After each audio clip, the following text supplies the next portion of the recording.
మా పాపకు SMA అని వ్యాధి వచ్చింది. దాన్ని బెంగళూరు హాస్పిటల్లో కలిస్తే దీనికి 16 కోట్ల ఇంజక్షన్ అయితే మీ పాప బతుకుతుందని చెప్పినారు సార్. ఆ విషయం తెలిసి మేము సజ్జల రామకృష్ణారెడ్డి గారిని కలిస్తే ఆయన జగన్మోహన్ రెడ్డి గారికి మా న్యూస్ అంతా పంపించి 16 కోట్ల ఇంజక్షన్ శాంక్షన్ చేయించినారు. డిసెంబర్ 27వ తేదీ 2023లో వేసినారు, ఇంజక్షన్ వేసినారు. పాప బాగుంది.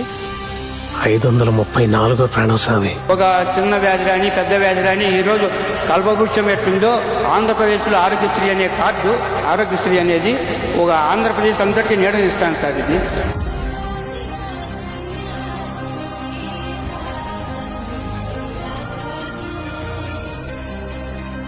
ఏం చెప్తున్నారు? పైన దేవుని నమ్ముకున్నా కింద మిమ్మల్ని, దేవుని ఆశీస్సులు కింద మిమ్మల్ని అన్నాడు.